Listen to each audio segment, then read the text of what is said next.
We have much great news to share with the American people today as we continue to deliver on our promises. Due to a record-long delay in confirmation and the confirmation process by the Senate Democrats, which I call the obstructionists, maybe they'll change, but I doubt it for a while, but they are truly obstructionists. This is our first cabinet meeting with the entire cabinet present.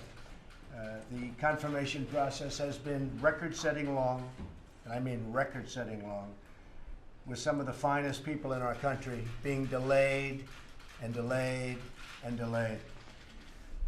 But much of that is over, and now we're going through, as you know, the regular process with people at other levels of government, and that's a very long process also, including ethics committee, which has become very difficult to deal with. All of that being said, we now have our cabinet finally approved, and I want to welcome Secretary of Agriculture, Sonny Perdue. Thanks, Sonny. Secretary of Labor, Alex Acosta. Director of National Intelligence, Daniel Coates. Thank you, Dan. And U.S. Trade Representative, Robert Lighthizer. There's an incredible, talented group of people in this room. Generals, governors, congressmen, entrepreneurs, business leaders, and many, many others. I choose each person at this table, and I chose them not only because of their remarkable experience and success, but because they've all united by one shared goal. What they want to do is one very simple but very beautiful goal: serving and defending our beloved nation. Together we're working every day, and we've been working very hard together for our country to protect their safety, bringing back jobs into our country, and putting always America first. And when I ran, it was Make America Great Again, and that's what we're doing. Believe me, we're doing it, and we're doing it at a much faster pace than anyone thought. I will say that never has there been a president, with few exceptions, in the case of FDR, he had a major depression to handle, who's passed more legislation, who's done more things than what we've done. Between the executive orders and the job-killing regulations that have been terminated, many bills, I guess over 34 bills in Congress signed, a Supreme Court justice who's going to be a great one, going to be a great Supreme Court justice, and many other things. We've achieved tremendous success, and I think we've been about as active as you can possibly be, and at a just about record-setting pace. And we're achieving these goals by eliminating these job-killing regulations, unlocking American energy, rebuilding our military, pursuing fair and reciprocal trade deals, achieving massive reductions in illegal immigration, transforming the Department of Veterans Affairs, and building a new partnership among nations to defeat terrorism, which we have to do. In just a very short time, we're seeing amazing results. And in fact, there are a couple of major stories today in the newspapers about mines that are opening and the miners are going back to work. Actually, they're pretty big stories. People are surprised. It's kicking in very fast. More small businesses are planning to hire than at any point in over a decade. And last month, unemployment fell to its lowest point in 16 years. I recently returned from a trip overseas that included deals for more than $350 billion worth of military and economic investment in the United States. These deals will bring many thousands of jobs to our country, and in fact will bring millions of jobs ultimately, and help Saudi Arabia take a greater role in providing stability and security in that region. One of the big things that we did, and you're seeing it now with Qatar and all of the things that are actually going on in a very positive fashion, we are stopping the funding of terrorism. They are going to stop the funding of terrorism. And it's not an easy fight, but that's a fight we're going to win. You have to starve the beast, and we're going to starve the beast, believe me. Secretary Price has been working very hard to repeal and replace Obamacare. The House passed a bill. The Senate has it right now. Mitch McConnell is working very, very hard, as are the Republican senators. We will have zero backing from the Democrats, even though They should get in and do something, but we expect to get zero. If we had the greatest bill in the history of the world on health care, we wouldn't get one vote from the Democrats because they're obstructionists. That's what they want to do. That's the game. They think that's their best political game. They're looking to 18. So far, we've had 2 races, and we've won both of those races. They spent millions and millions of dollars, congressional races. We have another one coming up, and we've been doing very well. But they're obstructionists, and that's sad. But we are coming up with something that I believe will be very good, with zero support from the obstructionist Democrats. Sad. Secretary Mnuchin is helping us put together one of the biggest tax cuts in American history. It may be the biggest single tax cut in American history, and that also includes a great deal of tax reform, simplification, and other things. Director Mulvaney has led our efforts to introduce a new budget that cuts wasteful Washington spending and protects the taxpayer, and that will come out, and believe me, we'll take care of the people that have to be taken care of. So that's a first step, but we will be taking care of the people that have to be taken care of on a human basis. That's very, very important. Today, we're going to hear from Secretary Tillerson and Secretary Mattis on the ways that we're combating ISIS and defeating terrorism. We've had tremendous success against ISIS in our fight in the Middle East. We're doing very, very well. We're going to be having a news conference in 2 weeks on that fight, and you'll see numbers that you would not have believed. And frankly, if you look back to even 6 months ago, you wouldn't have believed it was possible. Secretary Shulkin will give us an update on his tremendous work to make sure that our veterans are finally given the care that they deserve, one of the most important things to me on the campaign trail. We've also been strongly pushing for the passage of the VA Accountability Act to ensure employees of the VA can be held accountable if they fail our great veterans. It's passed the Senate, and the House is voting tomorrow. So tomorrow we have a big vote coming up, David, and I think we're going to be in good shape. But that's something that is going to be great for our veterans. We're also going to hear from Secretary Acosta about a major announcement that I'll be making later this week, expanding apprenticeships and getting our people back to work. Well, we have the lowest number in terms of unemployment in many, many years. At the same time, I've always argued with that number because it doesn't take into account millions and millions of people that have given up looking for jobs. And we're going to be doing something about that, and we're going to get those people back to work, and it's already starting in Ohio, and it's starting in Pennsylvania, and North Carolina, and South Carolina, and Florida. You see the numbers, and they're starting. I call them the forgotten men and women, but they're not going to be forgotten much longer, believe me. There are millions of good jobs that lead to great careers, jobs that do not require a 4-year degree or the massive debt that often comes with those 4-year degrees and even 2-year degrees. These jobs require advanced skills and technical training, and we're going to start that. The apprenticeships, a very good word from the Trump standpoint, the word apprentice. Apprenticeships are going to be a big, big factor in our country. You have people with tremendous talent, maybe a mechanical talent, or maybe a talent for fixing an engine or a motor, that a lot of people that graduated high in their class at the best colleges in the world have no clue, and they would never be good at it. It's a different kind of an ability, but it's a great ability nevertheless.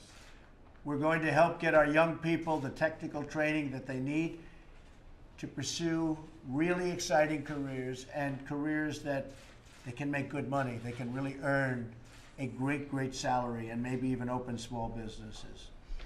If everyone in this room continues to do their jobs, then we can restore American prosperity and make millions and millions of dollars, and we can make for these people and the American dream come true. To make the American dream come true for a lot of people that will not have had that experience without the election results that we had on November 8th.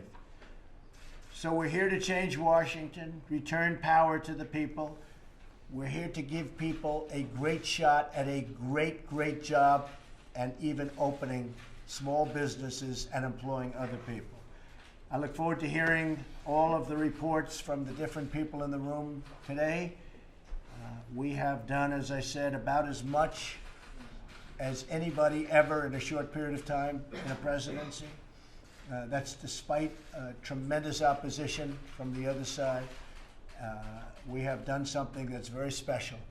And you see it in the economic numbers, because the economic numbers have been incredible.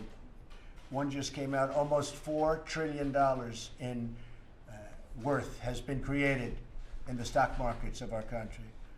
You just take a look at that.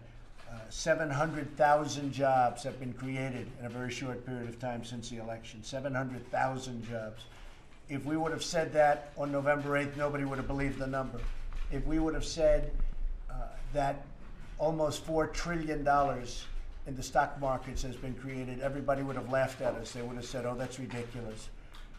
But that's what it is. So we're very proud of it. We have a phenomenal team of people, a great group of talent, and we are really now seeing the early fruits of their labor. Some of them won't be able to kick in because statutorily you have to wait periods of time before you're allowed to do the filing.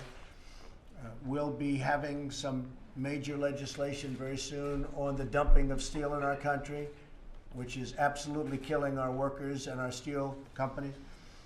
We're going to be having some very major legislation on the dumping of aluminum and various other things into our country, which is killing our workers, and we'll be announcing that very soon.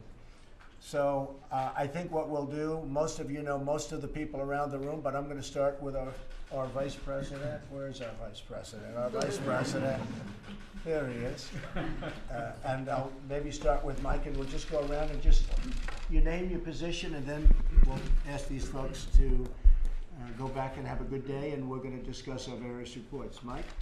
Thank you, Mr. President, and just the greatest privilege of my life is to serve as Vice President to a President who's keeping his word to the American people and assembling a team that's bringing real change, real prosperity, real strength back to our nation. Thank you, Mike.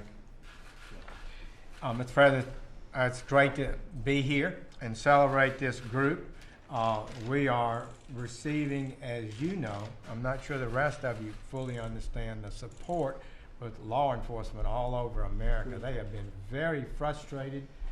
They are so thrilled that we have a new idea that we're going to support them and work together to properly, lawfully fight the rising crime that we're seeing.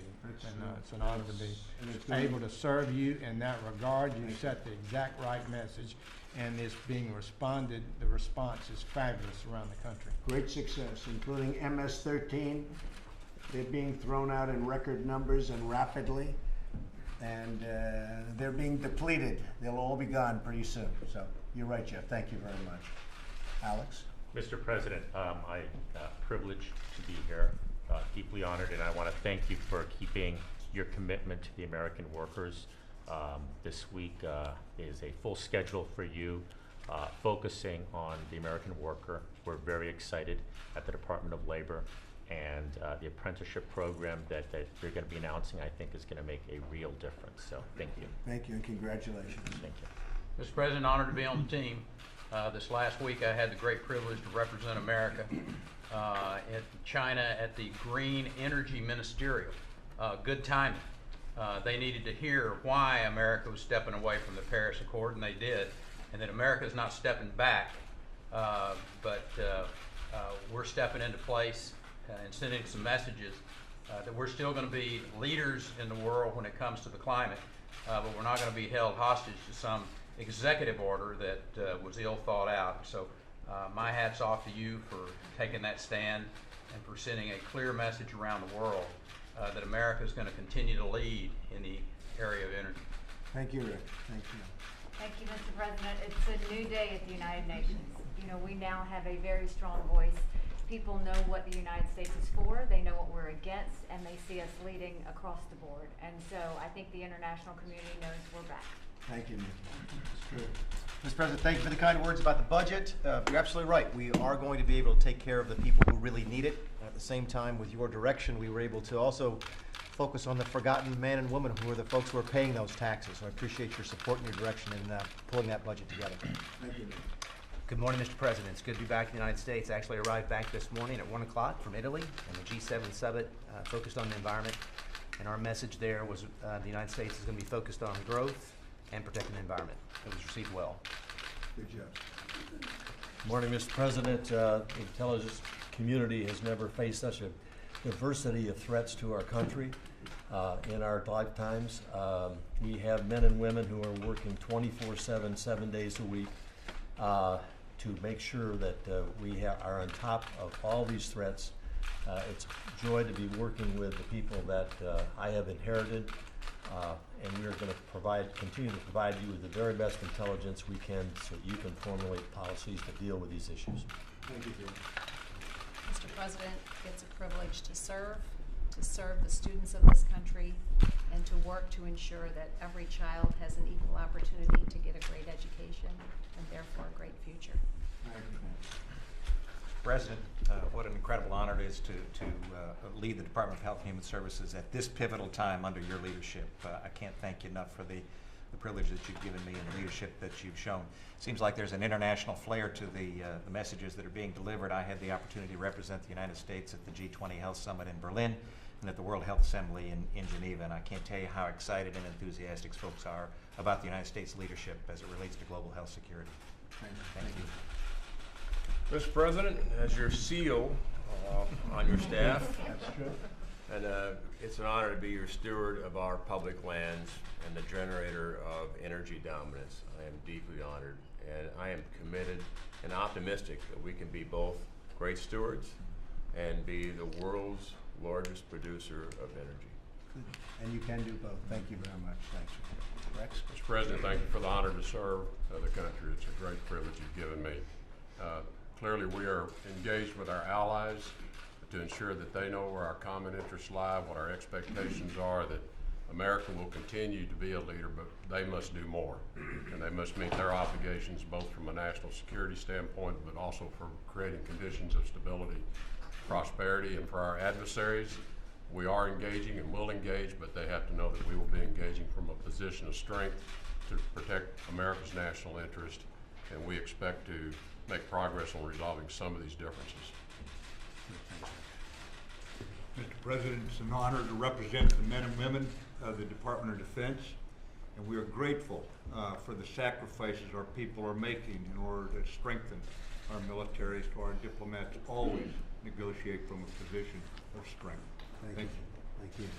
Mr. President, thank you for the opportunity to help fix the trade deficit and other things. The other countries are gradually getting used to the fact that the free rides are somewhat over with. They're not happy with it, but I think they have a growing recognition of it. So I'm thrilled to have a chance to help you live up to your campaign promises. Good. Thank you, Wilbur. Mr. President, last week was a great week. It was Infrastructure Week. Thank you so much for coming over to the Department of Transportation. Hundreds and hundreds of people were just so thrilled, hanging out, watching the whole ceremony. I want to thank you for getting this country moving again and also working again. Thank you. Thank you very much. Mr. President, proud to be here. Certainly very proud to represent the 250,000 men and women that serve the country in DHS. In the 5 months that I've been in the job, we have gone a long way to facilitate improve the legal movement of people in commerce across our borders, yet at the same time have gone a long way to safeguarding our borders, particularly the southern border, working with all of our partners to the south. 70% drop in illegal immigration. While we still welcome legal immigrants to the tune of over 1 million a year, we are no longer a friendly environment for illegal border crossers. Thank you. Mr. President, first of all, I apologize for being late for work. In about 4 months, I got bogged down in that swamp that you've been trying to clean. I also have traveled. I just got back from Paris, where we met with the OECD and the WTO both, and the message was similar to Wilbur's. It was, deficits do matter, and ours are coming down. I should be here. I know they are. Good morning, Mr. President. Thank you for the opportunity to serve at SBA, and I can tell you that as I haven't been traveling internationally, but I've been traveling around the country. And what I'm continuing to hear is this renewed optimism from small businesses, higher than it's been in about 16 years. So those people returning to the workforce, a lot of them are because small businesses are creating new jobs. So loan portfolios are up, mentoring and our outreach with SCORE and our other programs are being so successful. So thank you. We're on a good trajectory and still a lot of work to do. Thank you. On behalf of the entire senior staff around you, Mr. President, we thank you for the opportunity and the blessing that you've given us to serve your agenda and the American people, and we're continuing to work very hard every day to accomplish those goals. Mr. President, it's an honor to serve as your CIA director. It's an incredible privilege to lead the men and women who are providing intelligence so that we can do the national security mission. And in the finest traditions of the CIA, I'm not going to say a damn thing in front of the media.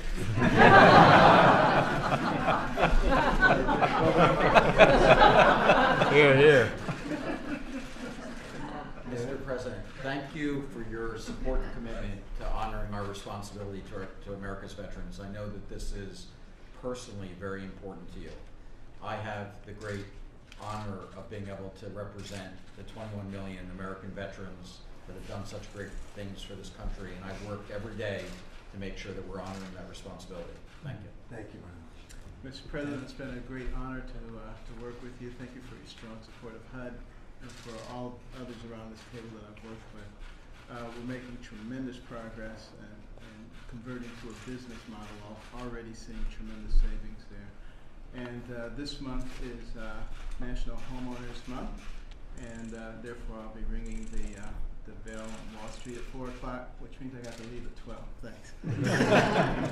Good morning, Mr. President. While we're bragging about international travel, I just got back from Mississippi. I love you there. And I want to congratulate you on the men and women you've placed around this table. The holistic team of Working for America is making results in each and every area. Working with Secretary Ross and Ambassador Lighthouser and Secretary Mnuchin and Tom Price and Scott Pruitt. This is a team you've assembled that's working hand in glove for the betterment of America. And I want to thank you for that. These are great team members, and we're on your team. Thank you, sir. Thank you.